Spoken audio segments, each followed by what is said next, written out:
Namaste. Welcome. My name's Todd Norian. I'm the founder of Ashaya Yoga, and I'm assuming this is working. I'm using a different template on my computer, so here it goes. Anything goes on Facebook Live. That's what I love about it. But I promise if it's not recording, I will redo this and let you know. I want to speak tonight. It's kind of an introduction to the next series I'll be teaching starting tomorrow, Practices for Inner Peace through the 5 elements. And, I'm just in awe of what's happening in the world right now. And we truly are living in unprecedented times.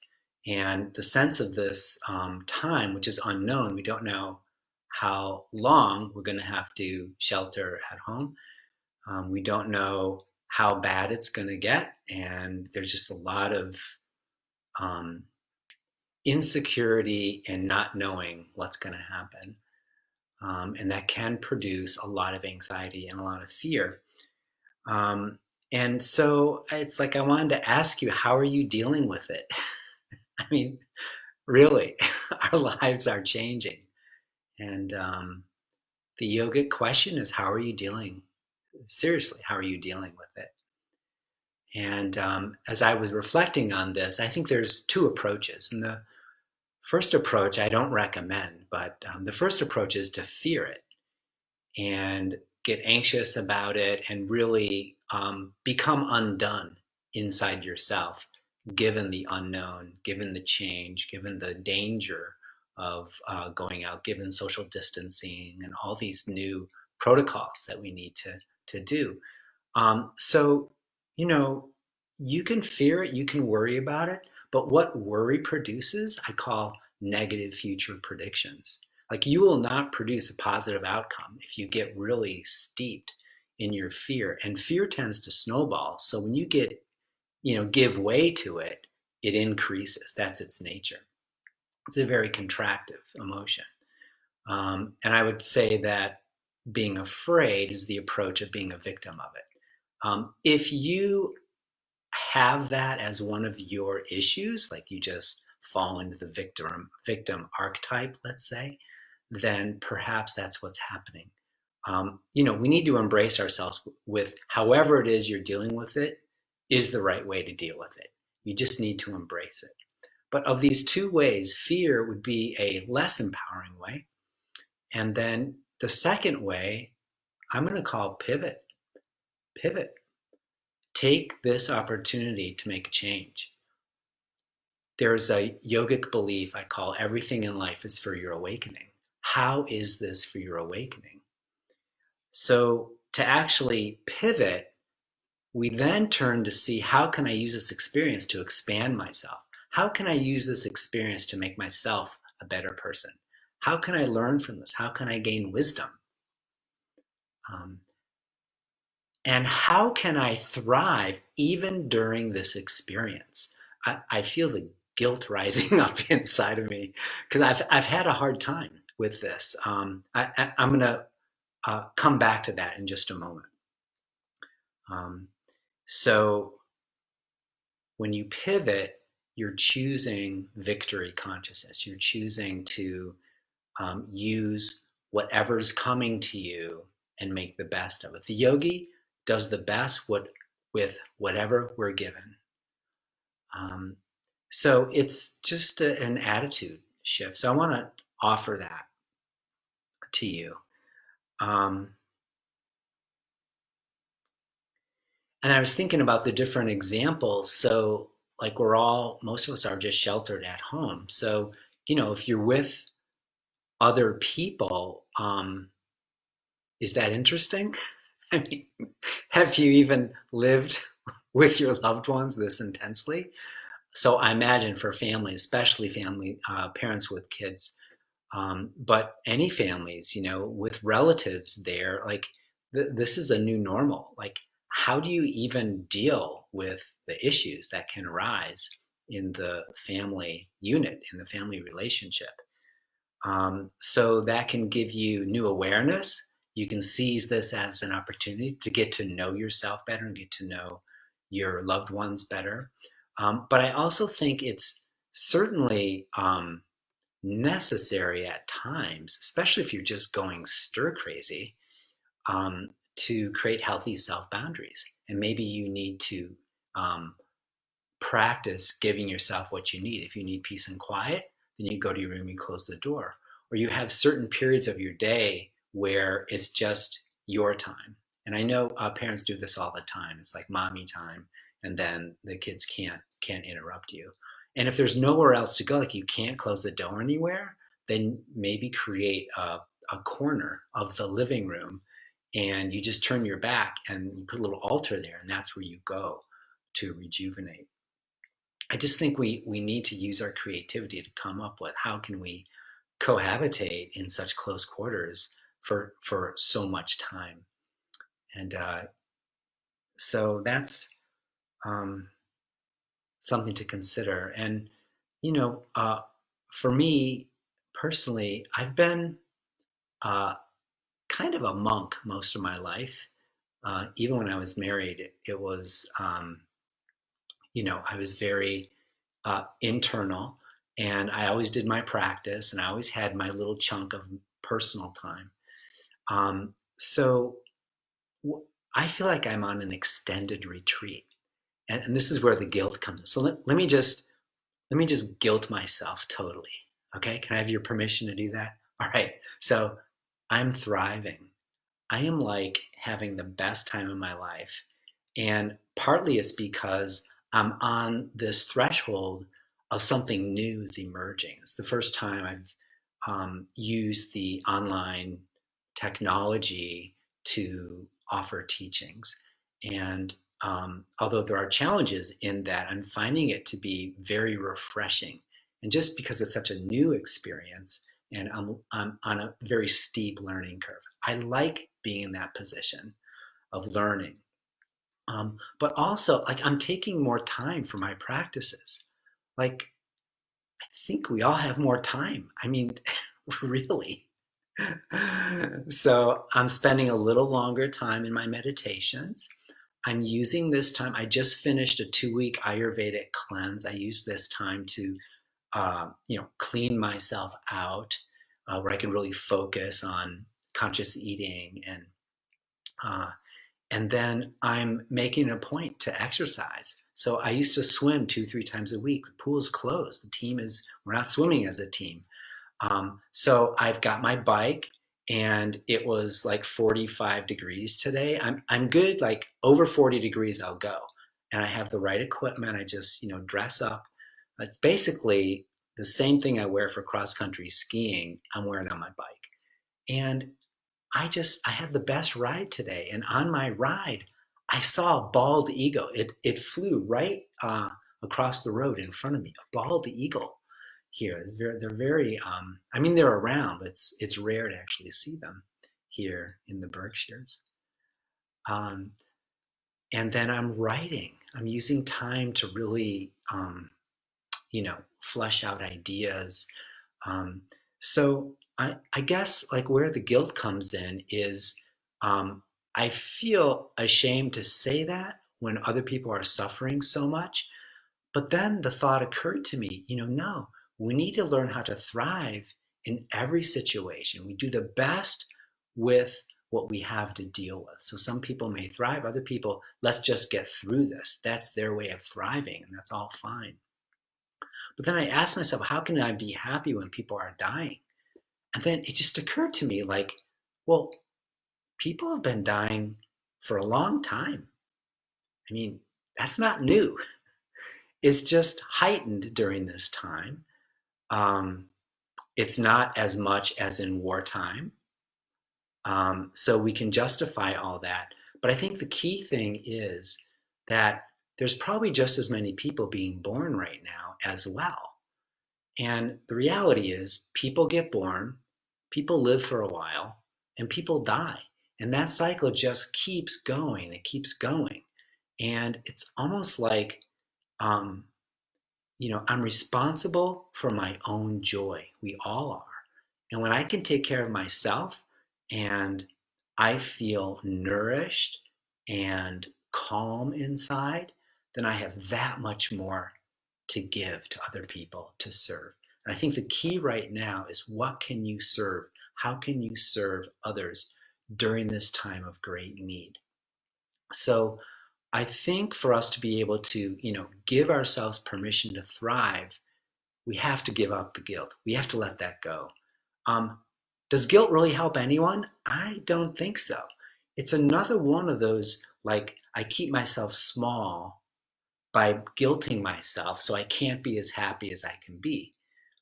So again, to pivot that would be, no, I allow myself to be as joyous as I can be because I'm taking really good care of myself. And happiness is an inside job. So I'm going to do that as much as I can, and with compassion that others are going through a really hard time and suffering. I may be going through a hard time at some point. We don't know. But the idea is not to hold our joy back just because others are suffering. It doesn't make any sense. I kind of understand the guilt of that. And, oh, who am I to be joyous when others, well, then let's just all be bodhisattvas. And we go into the world. But even, you're not going to be a very good bodhisattva. That's avatars who come back to serve and help eliminate suffering in the world.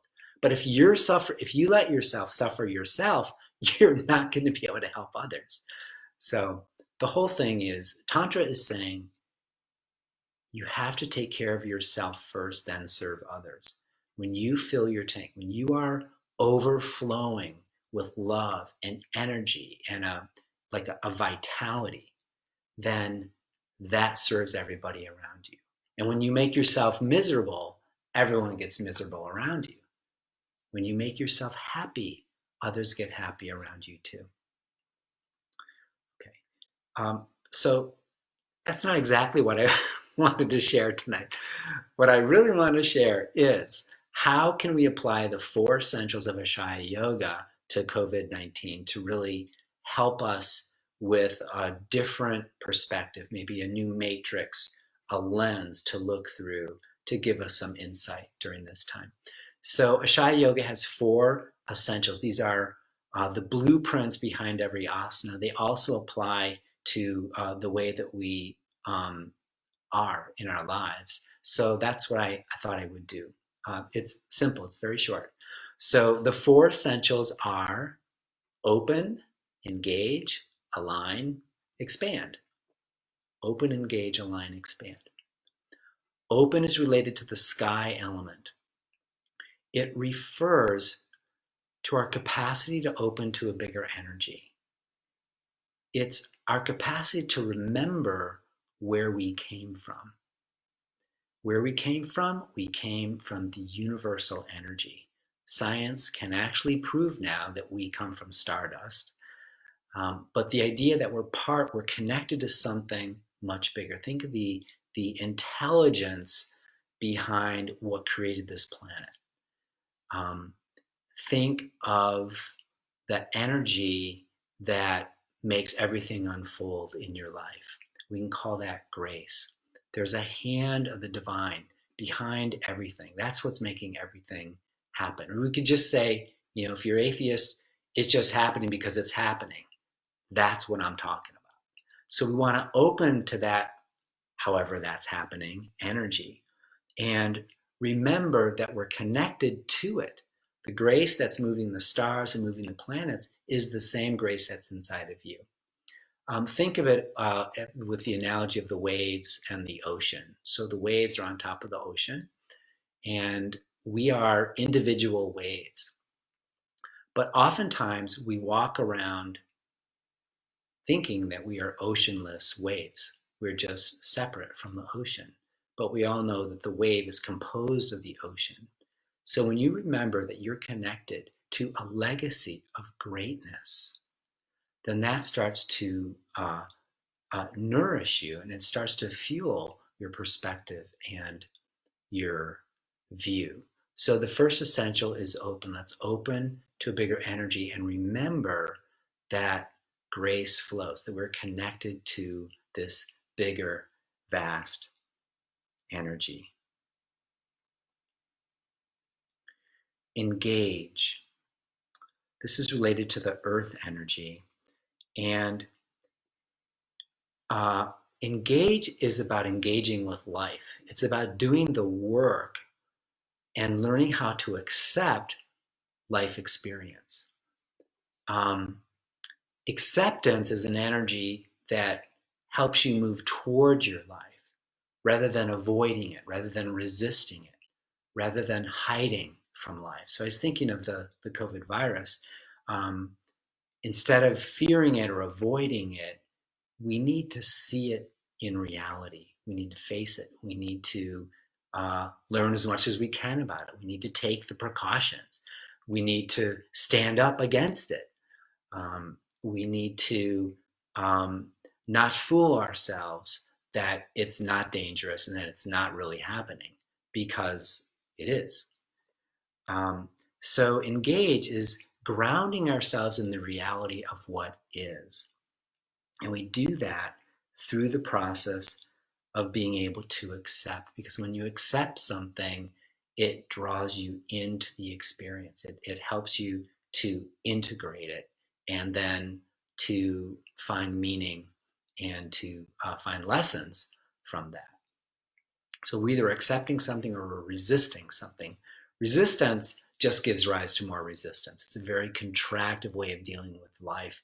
And resistance then creates a shell that we can hide behind, and that shell is also known as denial. Oh no, COVID virus is not happening. So we can hide behind that, and that just leads to more fear. So engage is going to help us connect with life as life is in a realistic way, and help us to accept what it is that's happening. Align refers to our capacity to integrate, to be able to take in various views, to find opposite views and find the place in the middle.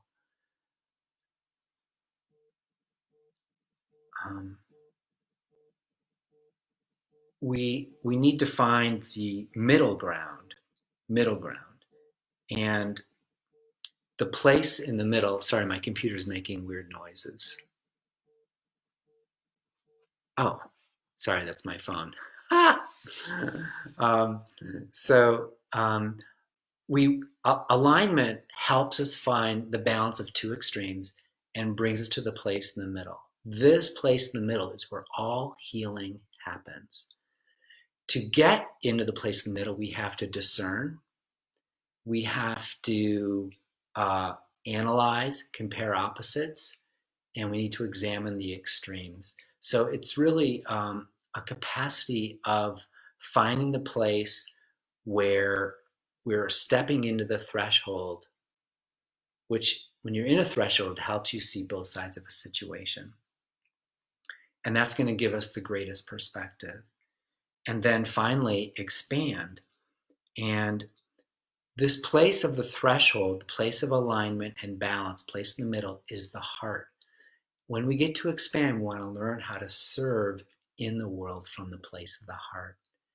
And after you've opened to a bigger energy, you remember where your power comes from. You've engaged with reality. You've accepted it. You've aligned, meaning that you have discerned and integrated opposites to find the place in the middle. Essentially, you've created an avenue that has drawn you deeper into your own heart. And then finally, it's from that place that we serve.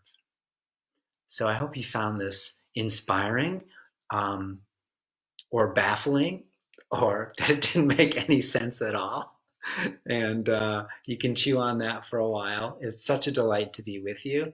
And I'm really looking forward to the series starting tomorrow, where we're going to put these 4 essentials combined with the 5 elements. I'll explain more about that tomorrow, into our practice, mostly asana, but I'm going to weave in meditation. We'll do some pranayama and some restorative poses. And remember, these are practices for inner peace. How can we really use yoga now to our advantage to return to our center, to come back to a place where we give ourselves permission to actually thrive in whatever environment we find ourselves in? The quality of the yogis, we have the capacity to rebound, um, to adapt, to be resourceful in what it is that we're dealing with. And all that takes a certain level of acceptance, a kind of steadiness, a calm inside, where we can be patient to see and not make rash decisions, but to stand back in the heart, in the wisdom of our heart, and choose to make decisions from that.